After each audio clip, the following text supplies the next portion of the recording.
Brian, can I ask you something a little embarrassing? Of course. What is it? Do you ever feel nervous making phone calls in English? Like, way more nervous than a normal face-to-face conversation? Honestly, yes. There is something about phone calls that feels so much harder. You cannot see the other person's face. You cannot read their expressions. And if you miss something they say, it feels really awkward to ask them to repeat it. I am so glad it is not just me. I used to avoid phone calls in English as much as possible. I would send an email instead, even when a quick call would have been so much faster. Oh, that sounds very familiar. I know it very well. Hello everyone and welcome to Talk English Freely. I am Jessica and this is Brian. We have natural conversations in everyday English, just like two friends. Please like and subscribe if you enjoy our videos. Today, we are talking about phone calls in English. Why they feel scary, how to handle them, and tips to make them feel so much easier. So Brian, why do you think phone calls feel harder than face-to-face conversations? I think it comes down to a few things. First, you only have sound to work with, no body language, no facial expressions, no visual clues at all. So you are working with so much less information, and that makes understanding the other person so much harder. Right, and there is also the pressure of real-time responses. In a text or email, you have time to think and organize your words. But on a phone call, there is no pause button. You have to respond right away, and that can feel really stressful. Exactly, and the sound quality is not always great either. Background noise, a bad connection, someone speaking too quickly, any of these things can make a call so much harder to follow, even for native speakers. That is such a good point. I remember calling a bank once, and the person on the other end was speaking so fast. I understood about half of what they said, and just kept saying yes and hoping for the best. Which, looking back, was probably not the smartest move. Oh, the polite yes strategy. I have been there too. I think a lot of people do that because asking someone to repeat themselves feels uncomfortable. But it is actually completely fine to say, "I'm sorry. Could you say that again, please?" Or, "Could you speak a little more slowly?" Most people are very happy to help. Yes, and I wish I had known that earlier. I always felt like asking someone to repeat themselves was rude or made me look bad. But now I realize it is just communication. Everyone needs clarification sometimes, even native speakers. Right, and there are some really useful phrases for phone calls that make everything smoother. Things like, "Could I speak to someone about my account?" Or, "I'm calling to follow up on my order." Or, "Would it be possible to schedule an appointment?" These phrases sound natural and confident, even if you are feeling nervous on the inside. Having a few set phrases ready makes such a big difference. It is like having a small script in your head for the most common situations. Brian, what kinds of phone calls do you find most difficult? Honestly, calls where something has gone wrong, like calling to complain about a service or dealing with a billing problem, these calls tend to go off script very quickly, and you have to think on your feet with no time to prepare. Oh yes, those are the hardest ones. I once had to call my internet provider because my connection kept dropping. I had to explain the problem, answer their questions, and follow their instructions all at once. By the end of the call, I was completely exhausted. Those kinds of calls are stressful even in your first language. Add in a second language, and it is a whole new level of challenge. One thing that really helps is to prepare before you call. Write down the main points you want to cover, have your account number or any important information ready, and know roughly what you want to say before you even dial. That preparation tip is so valuable. I started doing that and it made such a huge difference.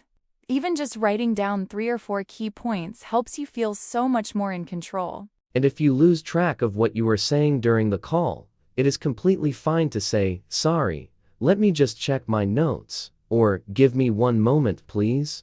People do this all the time. It is not unprofessional at all.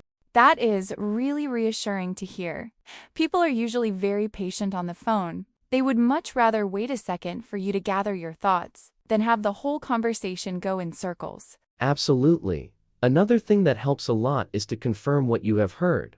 Repeating back the key information shows you understood correctly. For example, if someone gives you an appointment time, you can say, "So that is Thursday at 2 o'clock, is that right?" This prevents misunderstandings and shows you were paying close attention. Yes! That confirmation step is so useful. I always repeat back things like dates, times, and reference numbers. It only takes a few extra seconds, but it saves so much confusion later.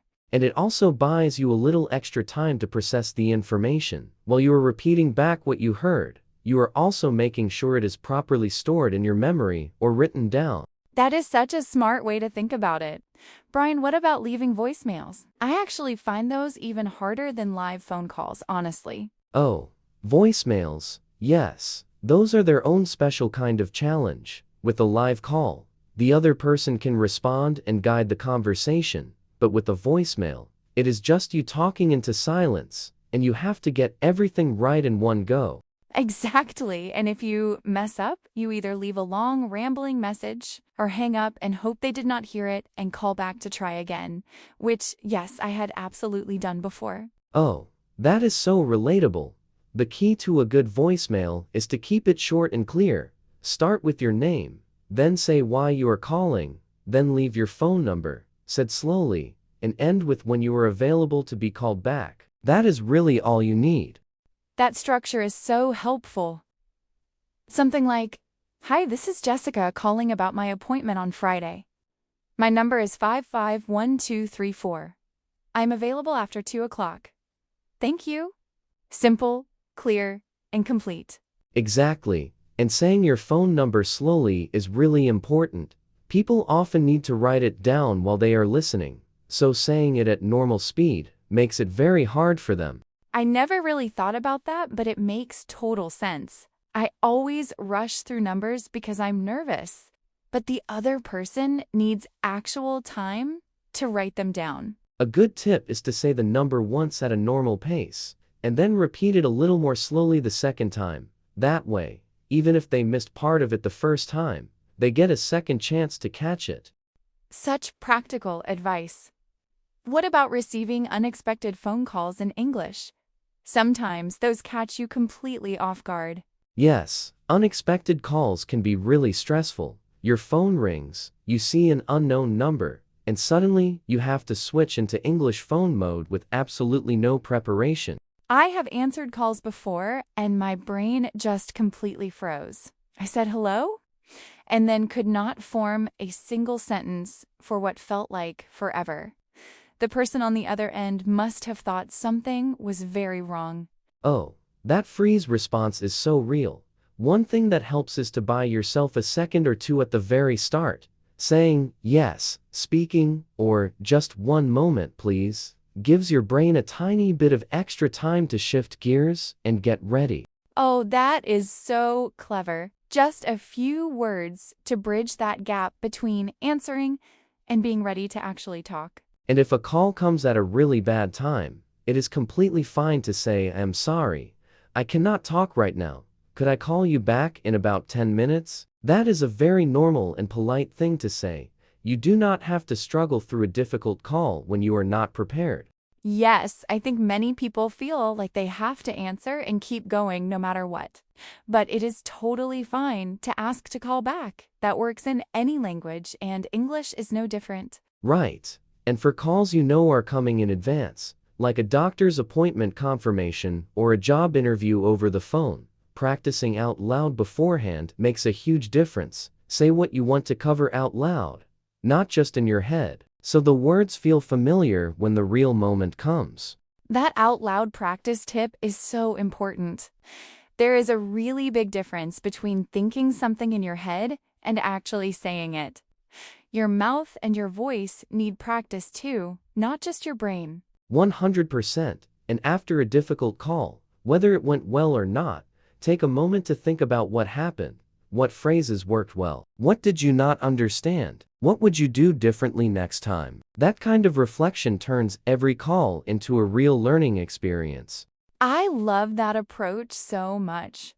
Every phone call, even an awkward one, is actually practice.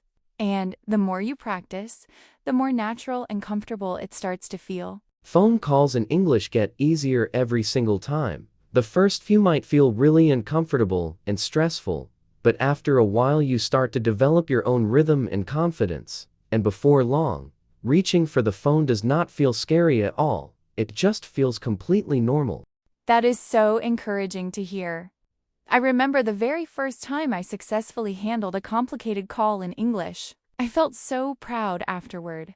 It felt like a real achievement, even though it was just a short phone call.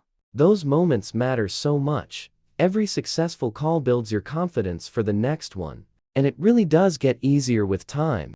The key is just to keep trying and not give up after a hard call.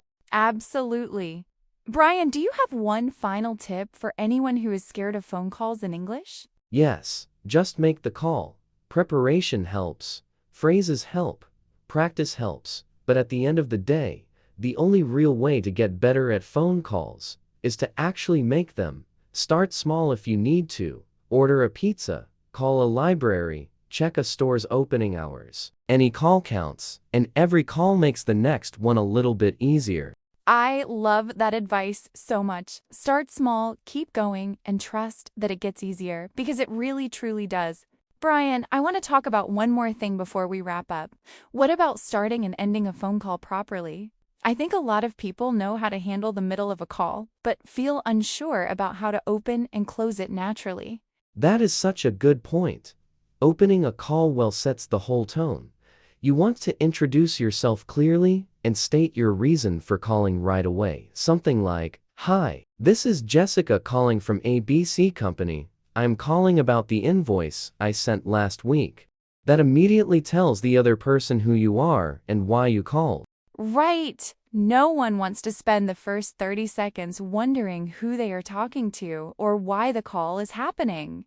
Getting to the point quickly is actually a sign of respect for the other person's time. Exactly. And for ending the call, a lot of people just trail off or say, "Okay, bye," very suddenly, which can feel a little abrupt. A better approach is to summarize what was agreed. For example, "So I will send the email by Friday, and you will call me back next week." Then say something warm like, "It was great speaking with you," and then close with, "Have a great day," or "Take care." That summary step is so important, and I think people often skip it. Repeating back what was agreed makes sure both sides are on the same page, and it leaves the call feeling complete and professional. And for more casual calls, you can keep it simple. Something like, "All right, great chatting with you," or "Thanks so much, talk soon." The key is to not just suddenly hang up.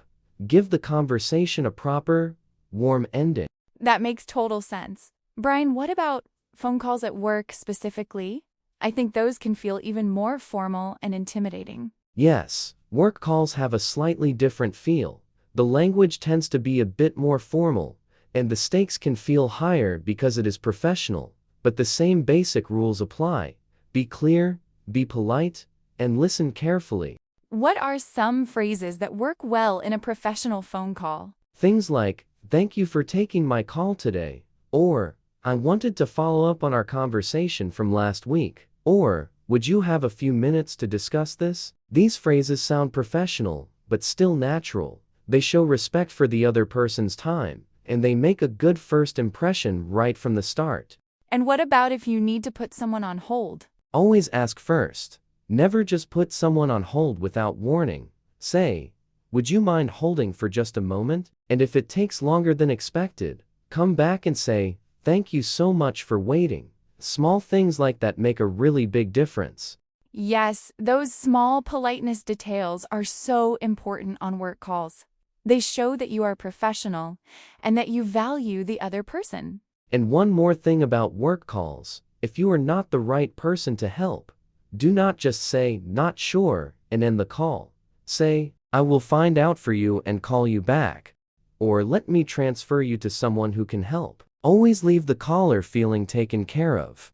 That is such great advice. No one expects you to know everything, but people do appreciate when you make the effort to help them find the right answer. Well, this has been such a helpful conversation today, Brian. I feel like I actually want to go make a phone call right now just to practice. That is the spirit, Jessica. Every call is one step closer to feeling completely natural. We would love to hear from you. Do you find phone calls in English stressful? What is one tip that helps you feel more confident on the phone? Leave a comment below. We read every single one.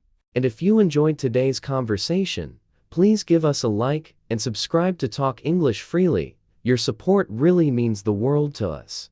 Thank you so much for spending time with us today. Keep practicing, keep growing, and we will see you next time. Take care, everyone. Bye. Bye.